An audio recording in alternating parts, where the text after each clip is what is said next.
Había una época en que Valeria llegaba a casa corriendo. Tiraba la mochila en el pasillo, gritaba mamá desde la puerta. Y no paraba hasta encontrar a Elena en la cocina. Entonces se sentaba en el banco de madera que había junto a la ventana y hablaba.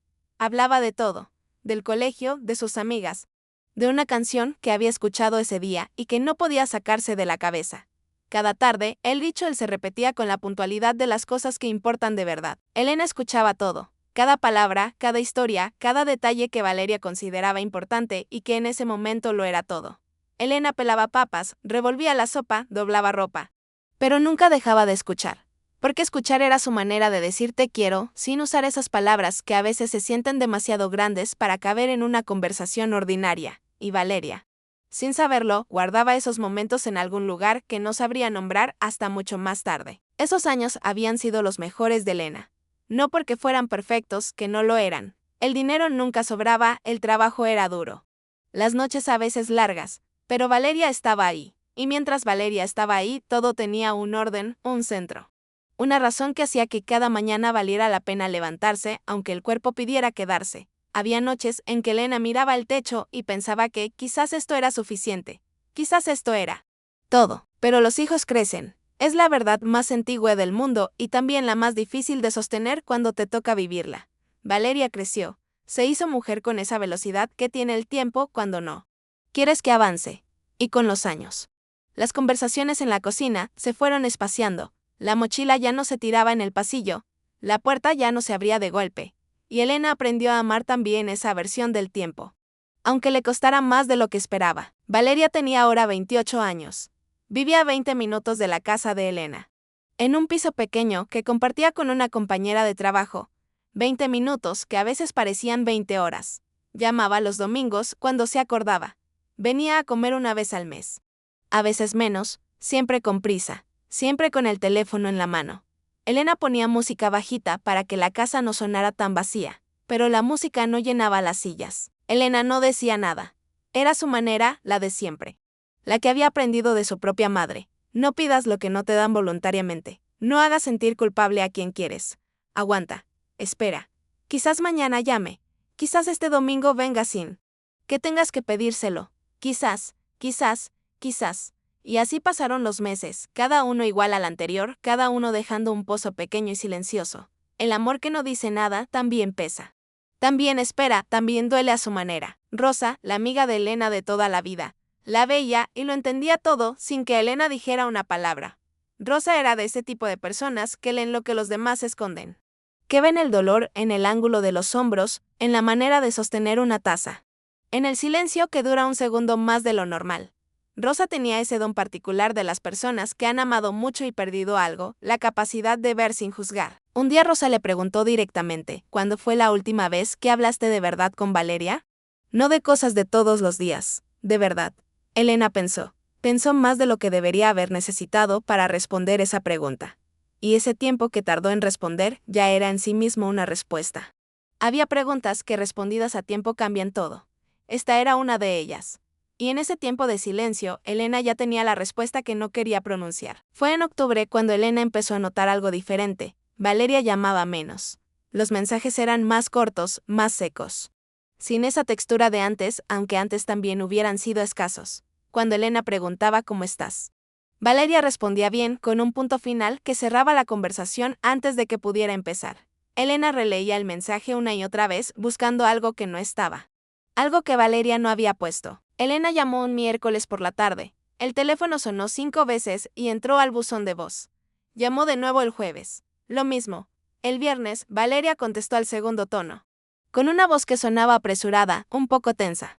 Como la de alguien que contesta porque sabe que, si no lo hace, la preocupación del otro crecerá más. Cada vez que el teléfono sonaba en casa de Valeria, Elena contenía el aliento sin darse cuenta de que lo hacía. La conversación duró 4 minutos. Valeria dijo que estaba bien, que tenía mucho trabajo, que la semana que viene hablaban con más calma. Elena dijo está bien, hija. Cuando quieras. Colgó. Se quedó mirando el teléfono un momento. Luego fue a la cocina y empezó a preparar una cena que solo iba a comer ella. Y sin embargo, colgó el teléfono diciendo está bien, hija, porque no sabía decir otra cosa todavía. Rosa le dijo que quizás Valeria estaba pasando por algo, que a veces las personas se encierran no porque no quieran a los demás, sino porque no saben cómo pedir ayuda. Que el silencio no siempre es distancia. A veces el silencio es una manera torpe y asustada de decir que algo no va bien. El silencio, que no es distancia sino miedo, tiene una textura diferente. Elena empezaba a reconocerlo. Elena lo guardaba todo sin decirlo, como guardamos las cosas que duelen demasiado para nombrarlas. Un domingo por la mañana, Elena se levantó temprano, preparó café, se sentó en la mesa y tomó una decisión que llevaba semanas postergando. Iba a ir a ver a Valeria. No con reproche, no con lista de quejas acumuladas. Solo ir, solo estar, solo llamar a esa puerta y decir con el gesto lo que las palabras por teléfono no habían podido decir. Fue la primera decisión valiente que tomó Elena en mucho tiempo, y la tomó sola, en silencio, con el café. Compró flores en el mercado de camino. No rosas, que le parecían demasiado formales. Compró margaritas blancas y una rama de eucalipto que olía limpio, a campo, a ese tipo de aire que despeja la mente. Las envolvió el vendedor con papel marrón y Elena las llevó bajo el brazo como quien lleva un argumento que no necesita palabras. Las flores no eran una disculpa ni una pregunta. Eran simplemente Elena diciéndose aquí voy. Llegó al edificio de Valeria a las 11 de la mañana. Subió los 4 pisos por las escaleras porque el ascensor le daba una sensación de encierro que no quería en ese momento. Necesitaba llegar caminando con los pies en el suelo, con tiempo para ordenar lo que quería decir y lo que quería callar. Cada escalón era un pensamiento. 4 pisos. Muchos pensamientos. Todos del mismo color. 4 pisos. Mucho amor cargado en silencio esperando encontrar el momento de decirse. Llamó al timbre. Esperó. Nada. Llamó de nuevo. Escuchó pasos al otro lado de la puerta, lentos, como los de alguien que no esperaba visita y que necesita un segundo para decidir si abrir o no. Luego la puerta se abrió. Y Elena vio a su hija. Y en ese segundo eterno, antes de que la puerta se abriera del todo, Elena se prometió no decir nada que no fuera amor. Y en ese segundo eterno, antes de que la puerta se abriera del todo, Elena se prometió no decir nada que no fuera amor puro. Valeria estaba en pijama. Tenía el cabello sin recoger y los ojos con esa pesadez particular de quien no ha dormido bien en varios días. La casa detrás de ella estaba en penumbra, con las persianas casi cerradas, aunque era mediodía. Elena no dijo nada de todo eso. Solo dijo, te traje flores. Y esperó. Elena no vio el pijama ni las persianas, vio a su hija. Y eso fue suficiente para saber qué hacer. Valeria la miró un segundo. Luego se hizo a un lado en silencio para dejarla entrar. Elena pasó. Dejó las flores sobre la mesa, no preguntó nada. No hizo ningún comentario sobre las persianas cerradas, ni sobre el estado del piso, ni sobre el pijama a mediodía. Se fue directo a la cocina y puso la cafetera. El café era su manera de decir, no. Vengo a pedir explicaciones, vengo a estar aquí contigo. El café era su manera de decir, no vengo a pedir explicaciones, vengo a estar aquí contigo. Valeria la miró un segundo. Luego se hizo a un lado en silencio para dejarla entrar. Elena pasó. Dejó las flores sobre la mesa, no preguntó nada.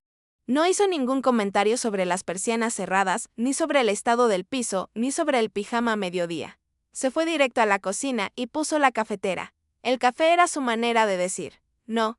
Vengo a pedir explicaciones, vengo a estar aquí contigo. El café era su manera de decir, no vengo a pedir explicaciones, vengo a estar aquí contigo. Fue Valeria quien habló primero. Lo hizo despacio, con esa voz de quien ha estado guardando algo durante demasiado tiempo y que ya no puede seguir sosteniéndolo. Dijo, mamá. Creo que no estoy bien. Solo eso. 5 palabras. Pero en esas 5 palabras estaban todas las semanas de persianas cerradas y mensajes de una sola sílaba. 5 palabras que costaron semanas de persianas cerradas y noches largas. 5 palabras que lo abrieron todo. Valeria habló durante mucho tiempo. Habló del trabajo que se había vuelto insoportable, de un jefe que la hacía sentir invisible, de proyectos que le quitaban el sueño sin darle satisfacción. Habló de una amistad que se había roto de manera silenciosa y que le dolía más de lo que esperaba. Habló del cansancio, de ese cansancio que no se va con dormir. Valeria hablaba y Elena escuchaba como quien recibe agua después de mucho tiempo sin beber. Elena escuchó todo. No interrumpió, no ofreció soluciones. No dijo ya te lo decía yo, y yo también pasé por eso.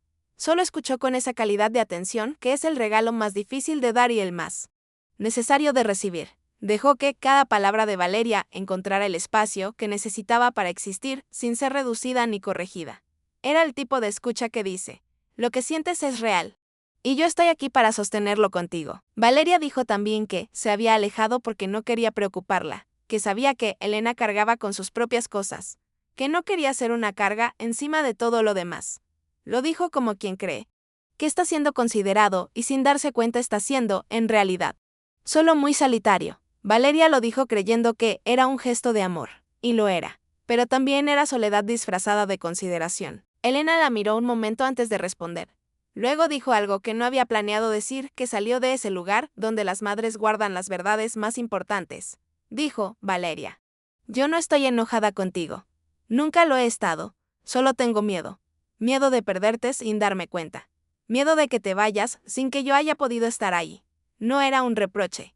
Era la verdad más honesta que Elena había dicho en mucho tiempo, dicha desde el amor. Valeria la miró. Y algo en ella, algo que había estado muy tenso durante semanas, durante meses, se soltó de golpe. No de manera dramática. De esa manera suave y total con que se sueltan las cosas cuando finalmente encuentran el lugar donde pueden descansar. Se inclinó hacia su madre. Y Elena la recibió. Fue como ver a alguien llegar a casa después de un viaje muy largo. Solo que la casa era Elena misma. Elena la sostuvo como la había sostenido cuando era pequeña, y se caía en el patio y llegaba llorando con la rodilla raspada, con los dos brazos, sin preguntar nada, sin pedir explicaciones, simplemente sosteniendo. Porque hay momentos en que el cuerpo entiende lo que la mente todavía no puede procesar, y lo único que se necesita es que alguien no se vaya. No hacía falta decir nada, el cuerpo sabía lo que las palabras todavía no podían alcanzar. Valeria lloró de ese modo que no tiene nada de elegante ni de controlado. Ese llanto que sale de muy adentro y que no pide permiso. Y Elena no dijo no di yo ya paso, no dijo no llores. Solo la siguió sosteniendo, porque a veces el llanto no necesita ser detenido.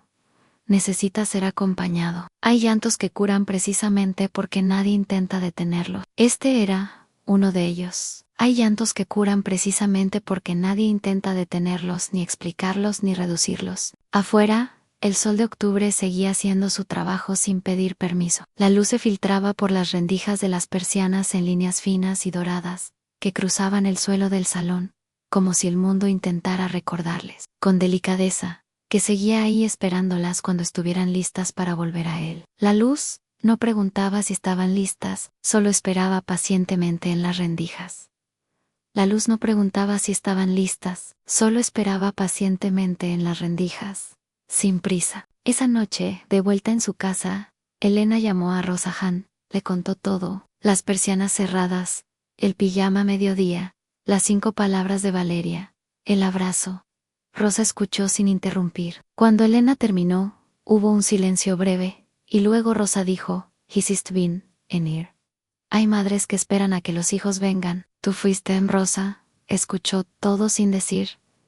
Ya te lo dije. Eso también era una forma de amor. Elena dijo que tenía miedo de haber esperado demasiado, de no haber ido antes, de todos los domingos en que había pensado en ir, y había decidido no molestar. Rosa respondió con esa calma suya, que venía de haber vivido mucho. Fuiste cuando pudiste, y cuando fuiste, era el momento exacto en que tenías que ir. Así funciona el amor cuando es real. A veces necesitamos que alguien nos diga que llegamos a tiempo para dejar de castigarnos por haber tardado. Elena colgó el teléfono y se quedó un rato sentada en el borde de la cama. Pensó en Valeria, en su cara cuando abrió las persianas, en ese gesto de limpiarse las lágrimas con el dorso de la mano, igual que cuando era pequeña. Pensó que los hijos no dejan de ser hijos, aunque cumplan 28 años, que el miedo de perderlos no desaparece, solo cambia de forma. El miedo de perder a un hijo no tiene nombre exacto en ningún idioma, pero todas las madres lo conocen. Elena colgó el teléfono y se quedó un rato sentada en el borde de la cama. Pensó en Valeria, en su cara cuando abrió las persianas, en ese gesto de limpiarse las lágrimas con el dorso de la mano, igual que cuando era pequeña. Pensó que los hijos no dejan de ser hijos aunque cumplan 28 años, que el miedo de perderlos no desaparece, solo cambia de forma. El miedo de perder a un hijo no tiene nombre exacto en ningún idioma, pero todas las madres lo conocen. Las semanas siguientes fueron diferentes, no perfectas, que la vida no funciona así, pero diferentes. Valeria empezó a contestar el teléfono de nuevo, no siempre al primer tono, no siempre con energía, pero contestaba, y a veces era ella quien llamaba primero. Un mensaje corto, una foto de algo que había visto en la calle y que le había recordado a su madre. Era un hilo fino, ese primer mensaje de Valeria, pero los hilos finos también sostienen cuando son de verdad. Elena no preguntaba demasiado. Había aprendido, o quizás recordado, que el amor que asfixia no es menos amor, pero sí es menos útil, que a veces querer bien significa dar espacio sin soltar la mano del todo, significa decir aquí estoy, sin convertir ese aquí en una presión que el otro tiene que cargar. Dar espacio sin soltar la mano es quizás la forma más difícil y más necesaria de amar. Dar espacio sin soltar la mano del todo es quizás la forma más difícil y más necesaria de amar a alguien. Rodrigo, el vecino de Elena, que siempre había sido como un hermano mayor para Valeria, se enteró de todo por Rosa. Apareció un sábado en casa de Elena con una tarta de naranja que había hecho él mismo, mal decorada y perfecta. Se sentó en la cocina y dijo: a mí, alegra que fuerais las dos tan tercas como para quereros bien al final.